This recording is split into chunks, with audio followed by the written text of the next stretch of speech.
இந்த டெசர்ட்ல தனியா ஏன் ஒரு டைனிங் டேபிள்? நான் வேணா போய் ரோட்ல வேணா போட்டு வச்சு உட்காந்துக்கிட்டுமா? நீ ஏன் பிரதர் தலைமுடி இப்படி வச்சிருக்கீங்க? அதை தாண்டி அங்கே ஏன் அப்படின்னு நீங்கள் வந்து எனக்கு ஒரு கொஸ்டின் கேட்டுருந்தீங்கன்னா அதுக்கு பதிலாக இல்லை. Holidays nale adu namma GT Holidays da. GT Holidays, South India's #1 travel brand. You know you are special when you're with GT Holidays. ஜெயச்சந்திரனின் அடடா ஆடியோ ஆஃபர் 5 முதல் 70% வரை டிஸ்கவுண்ட். அவர் ஏன் ஷார்ட்ஸ் போட்டு வந்தார், பேண்ட் போட்டு வந்துருக்கலாமான்னு சொல்லலாம். ஹெலிகாப்டரும் தேவையில்ல. அவர் ஏன் இந்த மாதிரி பச்சை குத்துனாரு, நீங்கள் மாற்றி கூட பச்சை குத்தலாம்னு சொல்லிருக்கலாம். அவர் ஏன் மீசையை முறுக்கி விட்டு வந்தார்? அந்த சூழல் எப்படி இருக்குன்னு நான் விரும்புகிறேங்கிறது தான் பாயிண்ட். அப்போத்துலேருந்தே வந்து ஒரு எக்ஸ்பெக்டேஷன் என்னன்னா, ஏன் இந்த வாட்ச்? நான் இதை தான் சொல்லணும்னு நீங்கள் எதிர்பார்க்கக்கூடாது. முதல்ல அதுவே தப்பு. அவன் குடோன்லேயோ ஃபேக்ட்ரிலையோ இல்லாத அவன் எங்கே போய் பார்ப்பான்னு கேட்குறேன். அப்போ நீங்கள் அதுவே புரியல உங்களுக்கு.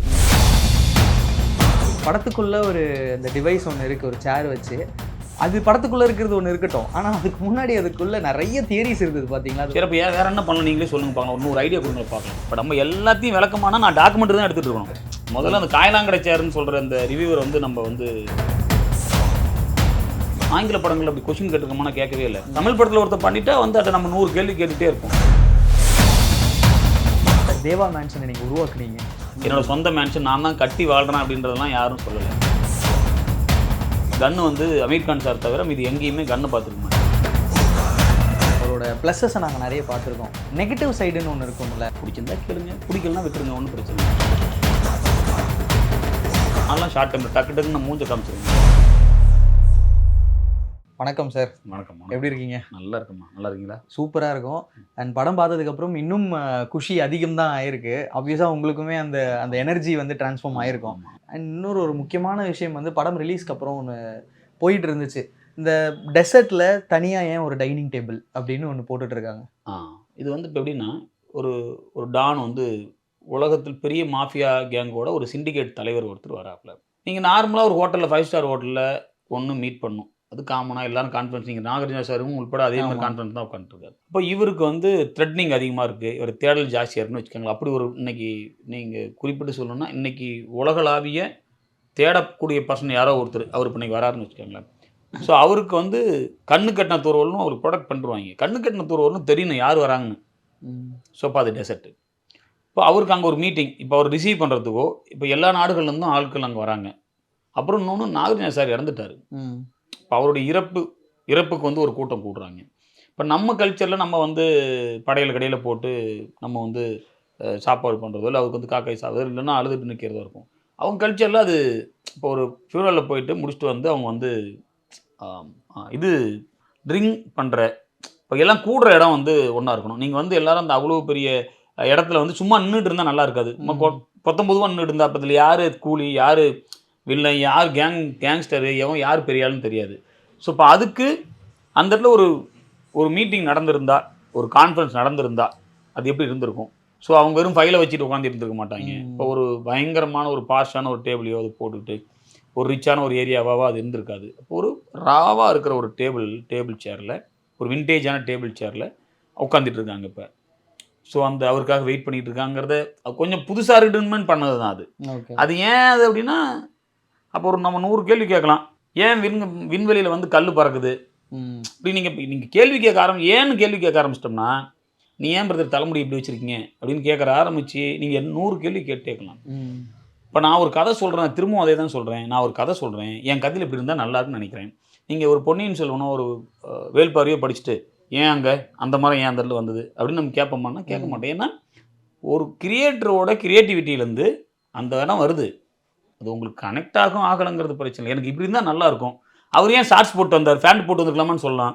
அவர் ஏன் இந்த மாதிரி பச்சை குத்துனாரு, நீங்கள் மாற்றி கூட பச்சை குத்தலாம்னு சொல்லிருக்கலாம். அவர் ஏன் மீசையை முறுக்கி விட்டு வந்தார் அப்படி கூட சொல்லிட்டு இருக்கலாம். அது உங்கள் கருத்து, நீங்கள் சொல்லிகிட்டே இருக்கலாம் 100. பட் ஒரு கிரியேட்டராக அவர் அதை அதை அப்படி இருந்தால் நல்லா இருக்குன்னு அவர் ஃபீல் பண்ணியிருக்காரு. ஸோ அதுக்கு ஒரு டீம் ஒன்று வேலை பார்த்துருக்கு. இப்போ ஒரு டேரக்டரோட விஷன் அதுவாக இருந்திருக்கு. ஸோ அதுக்கு ஒரு ஆர்ட் டிபார்ட்மெண்ட் வந்து அந்த ஒரு வேலையை பார்த்து கொடுத்துருக்கோம். அது நிறைய இடங்களில் ஒர்க்கும் ஆயிருக்கு. பட் உங்களுக்கு அது ஒர்க் ஆகலை, அது நிறைய பேருக்கு ஒர்க் ஆகிருக்கு. அது எனக்கு அதை பெருமையாக பேசி நிறைய பேர் எனக்கு ஃபோன் பண்ணிட்டாங்க. பயங்கரமாக இருந்தது அந்த இடம், சூப்பராக பண்ணிட்டீங்கலாம் சொன்னாங்க. அப்போ நம்ம இது எதை வச்சு நம்ம எடுத்துக்கிறது? அப்போ உங்களுடைய எண்ணங்கள் மாறுபடும். அதை நம்ம ஒன்றுமே பண்ண உங்கள் ரசனைகள் மாறும். அதனால் அது எதுக்கு அப்படின்னு நீங்கள் எதுக்குன்னு கேள்வி கேட்டால் தேவை. இப்போ நீங்கள் அதுக்கு தேவை ஹெலிகாப்டரும் தேவையில்ல, ஒன்றுமே தேவையில்ல. நான் வேணால் போய் ஒரு குப்பத்தொட்டில் உட்காந்து கூட அவர் பேசி இருந்திருக்கலாம்.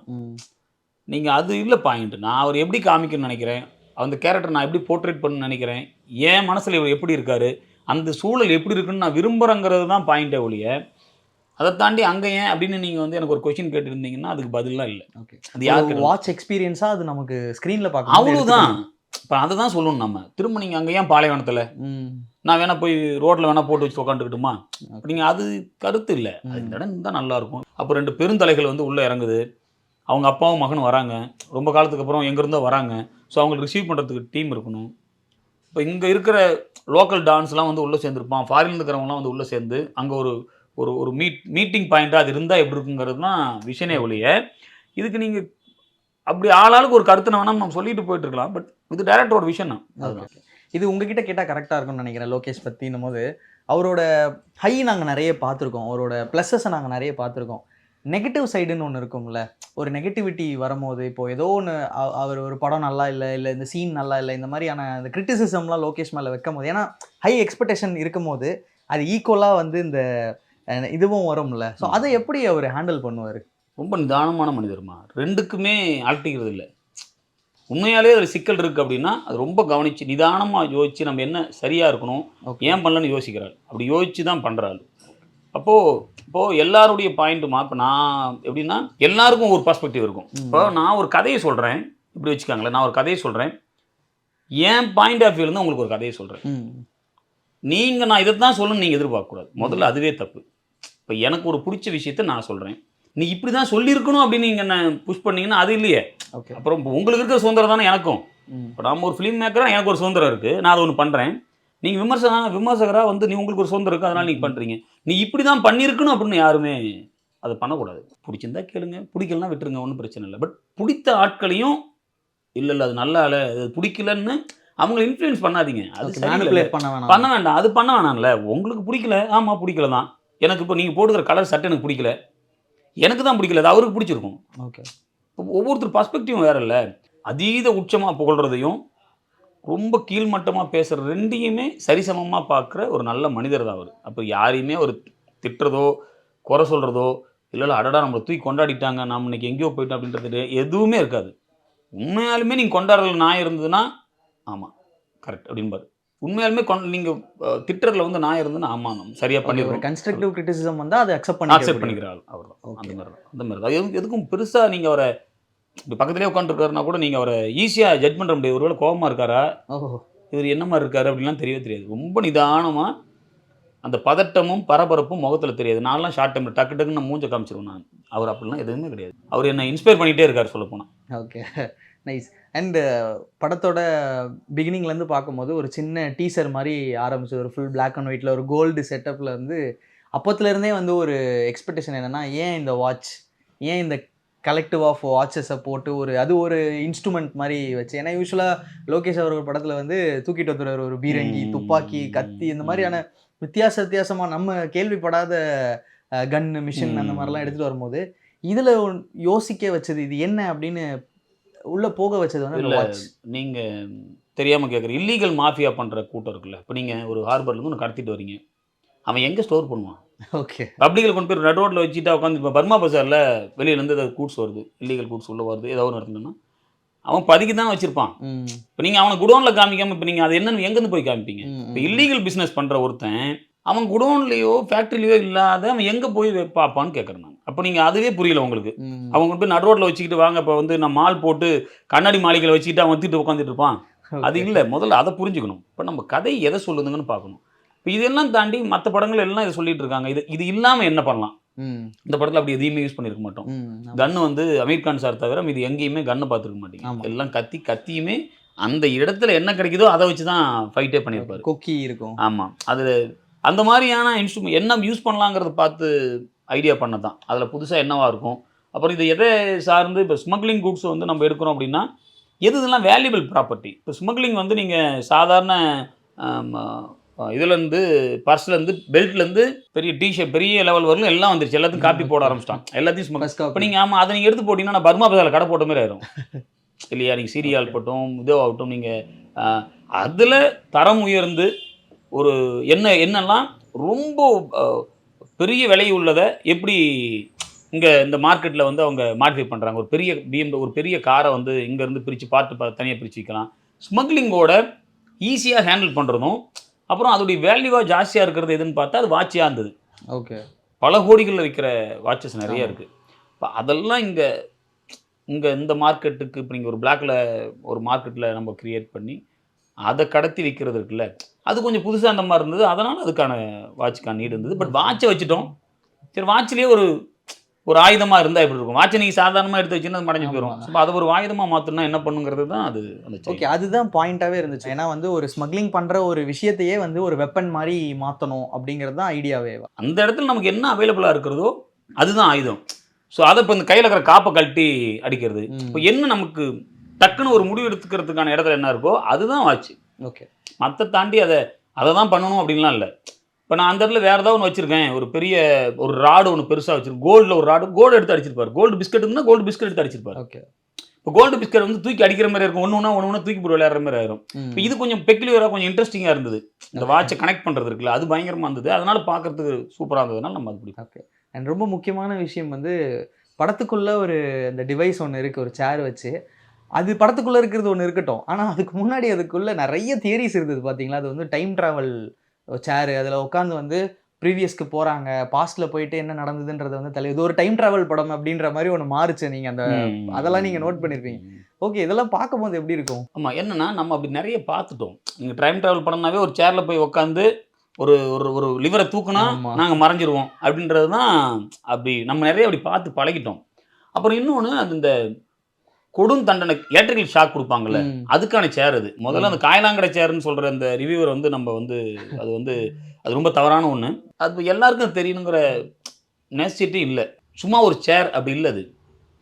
அது கொடும் தண்டனை கொடுக்குற ஒரு சேரோட செட்டப்பு. அது எவ்வளோ அளவுக்கு நம்பகத்தகுந்தமாக இருக்கணும். அப்புறம் அது எல்லாமே காப்பரில் பண்ணது. காப்பரோட இது இருக்கும். அது ரியலாகவே ஆமாம், காப்பர் கோட்டிங்கில் அது இருக்கிறது. அது ஏன்னா இப்போ நம்ம டார்க் மோடில் பண்ணதுனால அது வந்து என்ன மெட்டலா இதில் துருப்பிடிச்சிருக்கான்னு நமக்கு தெரியலையே ஒழி, அது காப்பரோட ஃபீல். காப்பர் தான் ஈஸியாக கரண்ட்டை வந்து கடத்தும். ஆமாம். ஸோ அதுக்காக அது பண்ணியிருக்கிறது. அப்போ அதுக்கு ஒரு டீட்டெயிலிங் பண்ணியிருக்கோம், ஒரு சயின்ஸ் இருக்குது. ஆமாம், அதுக்குள்ளே இருக்குது. இப்போ நம்ம எல்லாத்தையும் விளக்கமானா நான் டாக்குமெண்ட் தான் எடுத்துகிட்டு இருக்கோம். ஆங்கில படங்கள் அப்படி கொஸ்டின் கேட்டுருக்கோம்னா கேட்கவே இல்லை. ஒரு ஊசி போட்டால் ஒருத்தர் மறைஞ்சிட்டாப்ல, எனக்கு அந்த ஊசி எங்கே இருக்குன்னு யாரும் தெரியல. அது என்ன ஊசி, ஒரு பெட்டை போட்டு ஒரு ஊசி போட்டால் மறைஞ்சிருவாங்களா அப்படின்னு நம்ம யாரும் கேள்வி கேட்கவே இல்லை.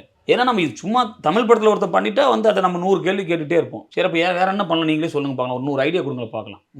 அப்போ அது இல்லை, நீங்கள் கண்டென்ட்டாக இது ஒரு எரிக்கிறதுக்கு ஒரு இன்ஸ்ட்ருமெண்ட் கண்டுபிடிச்சிருக்காங்கிறது தான் மேட்ரே. அது சாத்தியமாக இல்லையாங்கிறத வந்து நீங்கள் யூடியூப்பில் போட்டுட்டு நீங்கள் தேடினீங்கன்னா உங்களுக்கு அது புரியும்.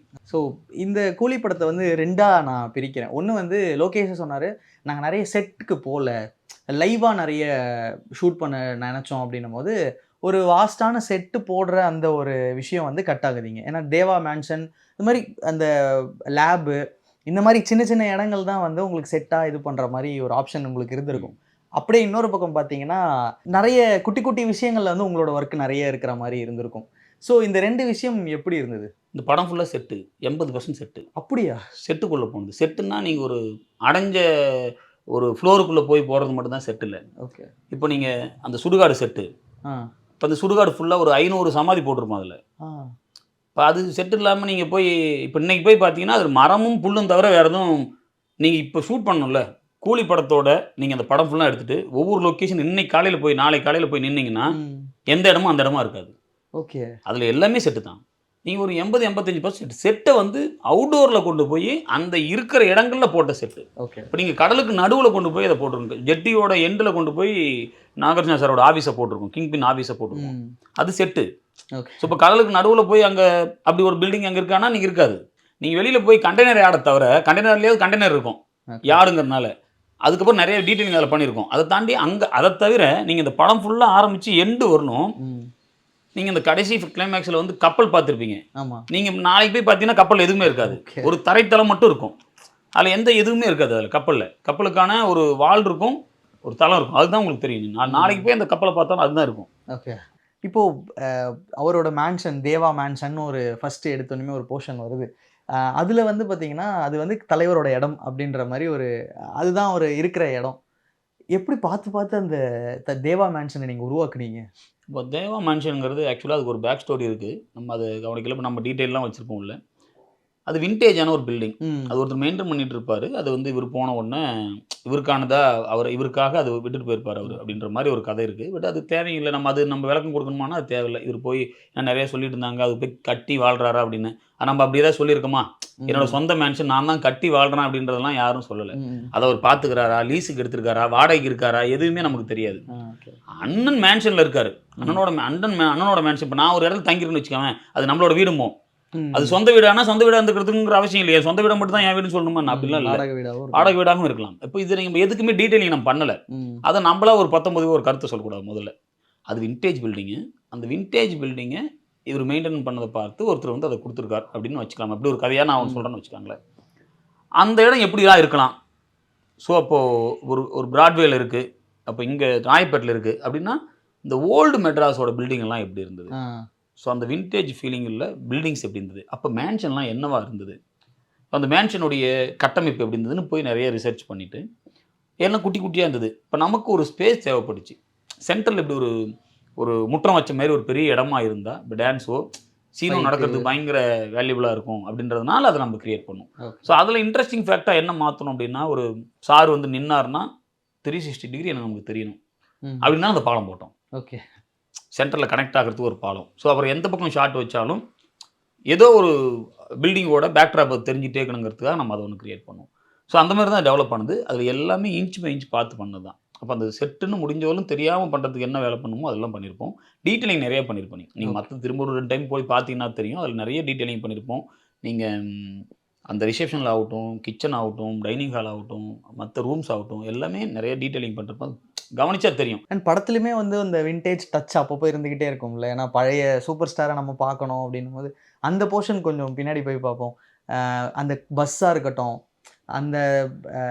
அந்த ஹார்பரே வந்து பார்த்திங்கன்னா நமக்கே வந்து அந்த கலர் டோன் மட்டும் இல்லாமல் அங்கே பின்னாடி இருக்கிற எல்லாமே வந்து இது ஒரு பீரியடில் இருந்த ஒரு விஷயம் மாதிரியே இருக்கணும் போது அதை எப்படி பிளான் பண்ணிங்க? ஏன்னா எனக்கு வந்து உங்களோட ஒர்க் மட்டும் இல்லாமல் அங்கே எங்கர் வெர்ஷன் ரஜினி சாரை காட்டணுன்றதும் சேர்த்து எங்களுக்கு கொஞ்சம் சொல்லுங்களேன். தலைவர் நம்ம இதெல்லாம் கொண்டாடணும். ஸோ அதை திரும்ப நம்ம பார்க்கணும் அப்படின்னு பார்க்குறோம். இப்போ நம்ம தலைவரை விண்டேஜ் தலைவரை நம்ம கொண்டாடி தள்ளிட்டோம்.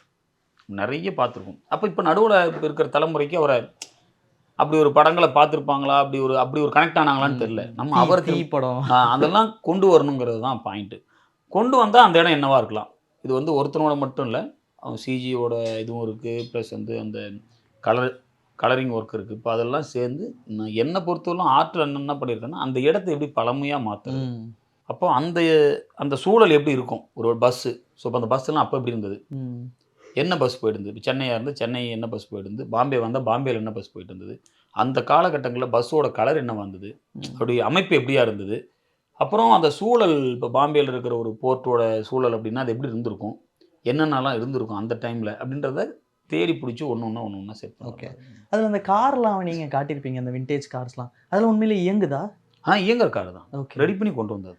ஓகே, ரெடி பண்ணது இதுக்காகவே ரெடி பண்ணுது. இந்த படத்துக்காக ரெடி பண்ணி திரும்ப வந்து. ஓகே, அதான் அந்த ஃபுல் போர்ஷனே வந்து பார்த்தீங்கன்னா அது கம்ப்ளீட்டாக அந்த விண்டேஜ் இது இருக்கணும், அந்த டச் இருந்துக்கிட்டே இருக்கணும் போது இந்த முக்கியமாக வாய்ஸ் கூட அதில் வந்து அந்த விண்டேஜ் ரஜினி சாரோட வாய்ஸ் இப்போ வந்து கொஞ்சம் கரடு முரடாக இருக்கும்ல, அப்போ கொஞ்சம் அந்த மென்மையான வாய்ஸும் அது சேர்ந்தே இருக்கும்.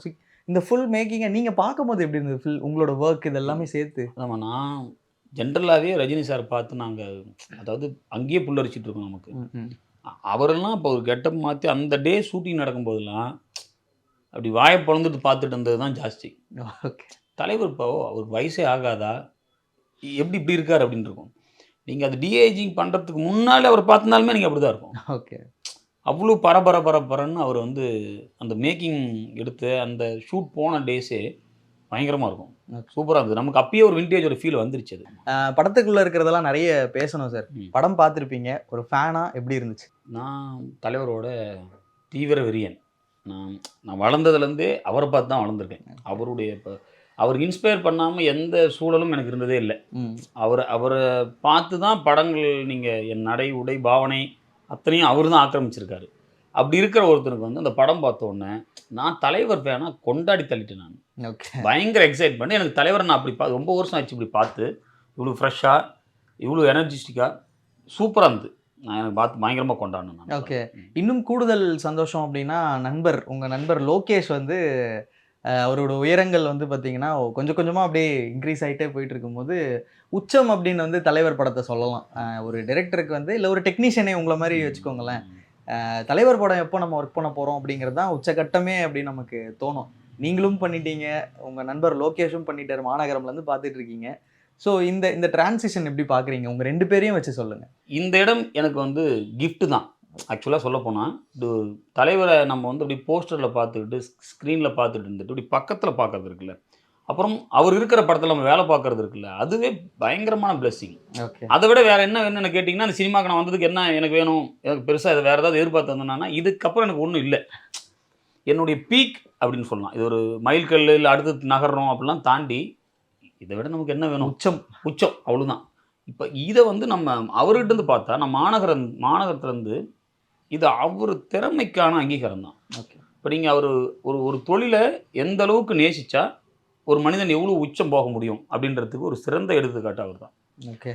அந்த தொழில் நேசிப்பு இருக்குல்ல, நான் மாநகரத்துலேருந்து நான் கவனிச்சுட்டே வரேன். அந்த குணம் மாறாமல் எந்த தலைக்கு மேலே எதையும் ஏற்றிக்காமல் ரொம்ப நிதானமாக ரொம்ப பொறுமையாக எல்லாத்தையும் அணுகி ரொம்ப சரியாக இப்போ அவர் இருக்கிற சூழலுக்கு எவ்வளோ பெரிய ஆர்டிஸ்ட்டை வச்சு எப்படி ஹேண்டில் பண்ணுறது, இவங்க எப்படி இவங்ககிட்ட நடந்துக்கிறாங்க. முதல்ல நம்ம கை கால்லாம் ஒதிர்றோம். நான்லாம் ரஜினி சார் பக்கத்தில் போய் பேசணும் அப்படின்னாவே கை கால்லாம் ஒதிரும். நமக்கு குட் மார்னிங் சொல்லிட்டு பின்னால் வந்து தான் தள்ளி நிற்போம். ஏன்னா நம்ம அப்படி மரியாதை நிமித்தமாக பார்க்குறோம். அப்படி ஆளுமை மிகுந்த ஒரு மிகச்சிறந்த மனிதர்களை வந்து நம்ம இயக்கிறது இருக்குல்ல, அது ஒரு மிகப்பெரிய பாக்கியம். அதை அவர் ரொம்ப சரியாக பண்ணுறாருன்னு நினைக்கிறேன் நான். நீங்கள் உச்சபட்ச நடிகர்களை வந்து நீங்கள் கவனிக்கிறதும் அவங்க மேலே அவங்களுக்கு இந்த சீன் டெரிவேஷன் ஆகட்டும், ஒரு சீனை கன்சீவ் பண்ணுறதாகட்டும், எல்லாமே அவர் பிரமாதம். பட் அவருக்கான ஒரு நியாயமான வெற்றி இது. ஓகே. அவருடைய உயரம் இருக்குல்ல, அவர் உழைப்புக்கான உயரம் தான் அது. அதில் மாற்று கருத்தே இல்லை. இந்த இப்போது இதில் நிறைய செட்ஸ் இருக்குதுன்னு நீங்களே சொன்னீங்க. மோஸ்ட் எக்ஸ்பென்சிவ் செட் இதுதான் அப்படின்னா நீங்கள் எதை சொல்லுவீங்க? மேன்ஷன் தான் நினைக்கிறேன். ஓகே. மேன்ஷன் தான் பெருசு. அதுக்கு அடுத்தது அந்த கிங் பின் ஆஃபீஸ், நீங்கள் அந்த நாகார்ஜுனேஸ்வரோட ஆஃபீஸு. மற்றது எல்லாமே மோர் எக்ஸ்பென்சிவானா எல்லாமே எக்ஸ்பென்சிவ் தான். பட் மோரானா இல்லை. ஏன்னா நிறைய நாள் இப்போ நாங்கள் ஒரு பப்ளிக் பிளேஸை பிடிச்சி ஒரு மாதம் அந்த சமாதிலாம் போட்டு வச்சுருந்தோம். அதெல்லாம் கூட எக்ஸ்பென்ஸ் தான். அப்புறம் அந்த car parking set, car parking ஒன்று வருது இல்லை, அந்த அண்டர் கிரவுண்ட் பார்க்கிங்கில் போவாங்க, அதுக்கப்புறம் அந்த கரேஜில் அது ஃபுல் செட்டு. ஓகே. அந்தமாரி செட்டுகள் நிறைய செட் இருக்குது. எல்லாமே ஹோல்ட் பண்ணி வச்சுருந்தது. அப்புறம் அந்த நமக்கு அந்த டைமுக்கு ஏற்ற மாரி திரும்ப ஃப்ளாஷ்பேக் போர்ஷன் வருங்கிறதுக்காக வச்சது அப்படின்லாம் இருக்கும். அதனால் அதெல்லாம் எக்ஸ்பென்சிவ் தான். பட் இது அவசியமாக இருந்ததுனால நம்ம அதெல்லாம் பண்ண வேண்டாம். நீங்கள் ரொம்ப ரசித்து நான் இந்த செட்டு போட்டேன், இல்லை ஏதோ ஒரு ப்ராப்பர்ட்டி கூட வச்சுக்கோங்களேன், நான் இது வந்து தலைவர் கையில் வச்சிருக்கும் போதோ இல்லை தலைவர் வந்து நிற்கும் போதோ இப்படி இருக்கணும்னு ரொம்ப ரசித்த செட்னா எதை சொல்லுவேன்? நான் எல்லாமே நீங்கள் ப்ரொமோவில் ஆரம்பித்து இந்த கடைசி எண்டு செட்டு வந்து இந்த லேபோடது, அப்புறம் இந்த கண்டெய்னரோட சாங்கில் உட்பட எல்லாத்தையும் நம்ம அப்படி தான் பார்க்குறோம். ஓகே. இப்போ எனக்கு தலைவர் நம்ம எது பண்ணாலும் அவர் கையில் தொடுறது இருக்கு இல்லைங்களா, ஒரு நைஃப், சின்ன நைஃப் ஒன்று எடுத்து இந்த ஹாஸ்டல் ஃபைட், அது செட்டு. ஹாஸ்டல் ஃபைட்டு அதெல்லாம் உள்ளே போய் அவர் பண்ணுறது இருக்குல்ல, அவர் எதை தொட்டாலுமே எங்களுக்கு அது எனக்கு பயங்கர இன்ஸ்பயர் தான். அவர் நம்ம அவரை பார்த்து வளர்ந்துருக்கோம், அவரை தான் வரைஞ்சிருக்கோம், அவரை நினச்சி தான் வாழ்ந்தே இருக்கோம் நம்ம. அவரும் நம்ம கிரியேட் பண்ண ஒரு இடத்துல அவர் வந்து நிற்கிறதே பயங்கர பெருமை தான் நமக்கு. ஓகே. அப்படி தான் இருந்தது. எனக்கு எல்லாமே கூஸ்பம் மூமெண்ட்டாக தான் இருந்தது. இப்போ நம்ம படம் பார்த்தது மட்டும் இல்லை, நான் ஸ்பாட்டில் பார்த்துட்டு இருந்த எல்லா நாட்களுமே எனக்கு அப்படி தான் இருந்தது. நான் கிள்ளி பார்த்துட்டே இருப்பேன், நம்ம இங்கே தான் இருக்குமா, கனவு உலகத்தில் இல்லை, இங்கே தான் இருக்குமா அப்படின்ட்டு. ஏன்னா அதெல்லாம் மிகப்பெரிய கனவுமா, இது வரலாறு எனக்கு. ஆனால் அவரை வந்து அவ்வளோ எளிமையாக இருப்பார். நான் அப்படி நேராக பார்க்குறது பிரமிப்பாகவே இருக்கும் நமக்கு. இப்போ ஒரு ஆச்சரியத்தை பார்த்துட்டே இருப்போம். நமக்கு ஒரு கடவுளை பார்த்த பக்தன் தான் வச்சுக்காங்களேன். நான் அவரை வந்து கடவுள் பார்த்த பக்தன் போல தான் நான் வந்து எல்லா நாட்டிலும் அப்படி தான் இருந்திருக்கேன் அவர்கிட்ட. அப்படி தூரமான அவர் பார்த்துக்கிட்டே இருப்பேன், நான் அவர் ரசிச்சிட்டே இருப்பேன். அவர் உட்கார்றது, நீங்கள் சும்மா சாதாரணமாக உட்கார்றது, அவர் பேசுறது, அவர் கால் மேல் கால் போடுறதாகட்டும், நீங்கள் அவர் எந்திரிக்கிறதாகட்டும், டக்குன்னு எந்திரிக்கிறதாகட்டும், ஒரு கையை வச்சுக்கிறதாகட்டும், உட்காந்துருக்கிறது எல்லாத்தையும் நம்ம கவனிச்சிருக்கணும். அப்படி என்ன பேசினார் உங்ககிட்ட? ஃபஸ்ட்டு வந்து ஒரு இன்ட்ரோ பண்ணி வச்சார். அது மாதிரி ஆர்டர் ஃபஸ்ட்டு ப்ரொமோலேயே அவர் சொல்லிட்டார், சூப்பராக இருக்குன்னு சொன்னார். முதல்ல ப்ரொமோவில் ஆரம்பித்து எண்டு கப்பல் முடிச்சுட்டு வரும்போது கப்பலில் அந்த லேப் செட்டப் ஒன்று பண்ணியிருந்தோம். அந்த கப்பலில் அந்த ஆப்ரேஷன் தியேட்டரோட செட்டப்பை அங்கே உள்பட சூப்பர் ரொம்ப நல்லா இருக்குது அப்படின்பாரு. அப்புறம் இல்லைன்னா சைலண்டாக ஒரு வேலை பார்க்குறீங்களே, டீமே அப்படிதான் இல்லை, சூப்பராக இருக்கும், ஒரு வேலை பார்த்துட்டே இருக்கீங்க அப்படிம்பாரு. அந்த மாதிரி நிறைய இடங்களுக்கு கூப்பிட்டு சொன்னார் அவர். நல்லா இருந்துன்னு எல்லா இடங்களும் கவனித்து அவர் சொல்லியிருக்காரு. ஓகே. சூப்பராக இருந்தது, இப்போ ஆடிட்டர் கூப்பிடுங்கன்னு சொல்லி கூப்பிட்டு இது நல்லா இருந்தது அப்படின்னு அவர் சொல்லியிருக்காரு. நிறைய அவர் அப்படியே ஒரு பரபரப்போடையே போய் சார் தேங்க்யூ சார்ன்ட்டு வர அந்த மாதிரி இருக்கும். எப்போவுமே கூட அந்த ஒர்க் பண்ணுறவங்கள வந்து ரொம்ப கம்ஃபர்டபுளாக வச்சு, நம்மளே கொஞ்சம் நர்வஸாக இருந்தாலும் அவர் வீட்டில் எப்படி இருக்காங்க, ஃபேமிலி எப்படி, அது எல்லாத்தையும் கேட்டு பர்சனலாக கனெக்ட் பண்ணி அவங்க ஓகேவா அப்படின்றதுல வந்து அவர் ரொம்ப கான்ஷியஸாக இருப்பாருன்னு நிறைய கேள்விப்பட்டிருக்கோம். உங்களோட பர்சனலாக ஃபேமிலி ஃப்ரெண்ட்ஸ் இதை பற்றிலாம் நிறைய கேட்டிருக்காரா? அவ்வளோ இல்லை. இப்போ நான் என் ஃபேமிலியை கூட்டிகிட்டு போய் அவர்கிட்ட ஆசீர்வாதம் வாங்க போகிறதுக்கு கேட்டேன். நான் என்னை பற்றி அவர் நிறைய சொன்னார் என் மிஸ்ஸஸ் கிட்ட. ஓ, உங்களை பற்றி அவங்ககிட்ட எனக்கு அது பயங்கர சர்ப்ரைஸாக இருந்தது. இப்போ நீங்கள் ஒரு ஒரு வேலை பார்க்குறேன்னா அவருடைய எக்ஸ்பீரியன்ஸ் கிடையாது என் வயசு. இப்போ நான் வேலை பார்க்குறது அது நான் எப்படி பார்க்குறப்பன்னா, ஒரு குழந்தை நம்ம குழந்தை வந்து ஒரு புதுசாக ஒரு பேப்பரில் கிரிக்கிச்சுன்னா சூப்பர் பயங்கரமாக பண்ணிருச்சு அப்படின்னு பேசுவோம். அந்த மாதிரி ஒரு எக்ஸைட்மெண்ட்டாக என்ன சொன்னார். சூப்பராக பண்ணுறாரு, பயங்கர ரியலிஸ்டிக்காக இருக்குது, சூப்பராக இருக்குது, ஒர்க்கு பயங்கரமாக இருக்குன்னு பேசினார்.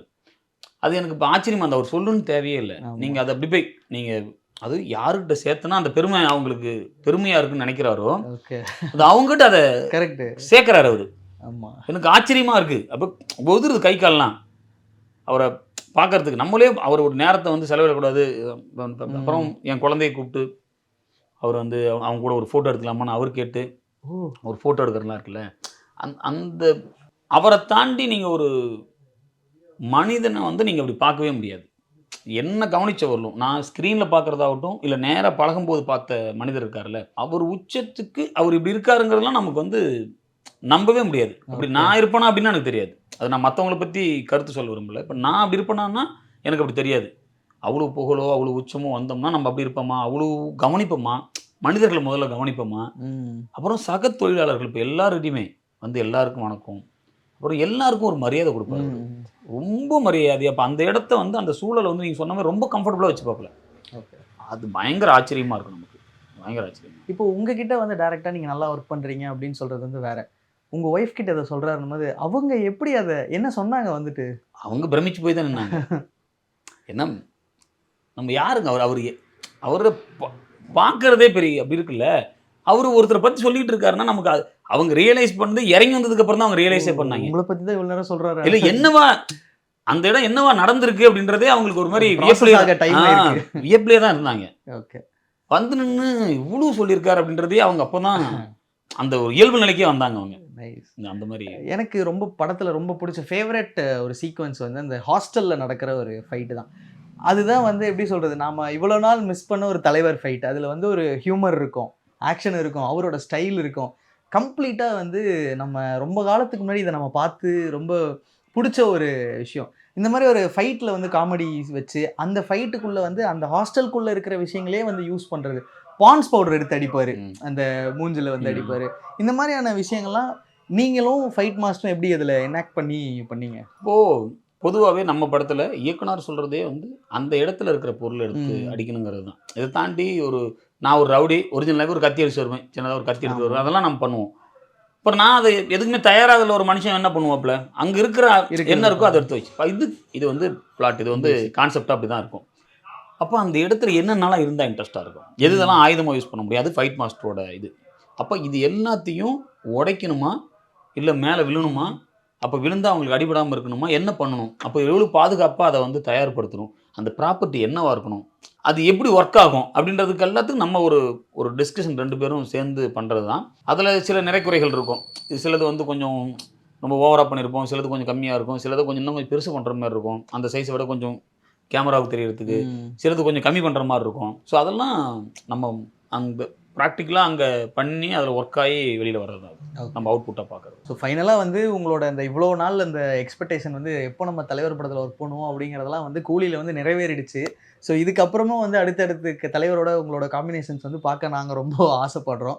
இந்த படத்தோட செட் ஒர்க் இது எல்லாமே நீங்களே சொன்னீங்க, இது வந்து இவ்வளோ 80% செட்டு போட்டிருக்கோம், செட்டு போடாத மாதிரி தான் எல்லாருமே சொல்கிறாங்கன்னும் போது அதுதானே உங்களோட மிகப்பெரிய சக்ஸஸாக இருக்கும். ஸோ ரொம்ப ரொம்ப நன்றி சார், இவ்வளோ நேரம் வந்து ரொம்ப டீட்டெயிலாக எல்லா விஷயத்தை பற்றி ஷேர் பண்ணது ரொம்ப நன்றி. தேங்க்யூ. நன்றி. Holidays-nale அது நம்ம GT Holidays தான். GT Holidays, South India's #1 travel brand. You know you are special when you're with GT Holidays. ஜெயச்சந்திரனின் அடடா ஆடியோ ஆஃபர் 5 முதல் 70% வரை டிஸ்கவுண்ட்.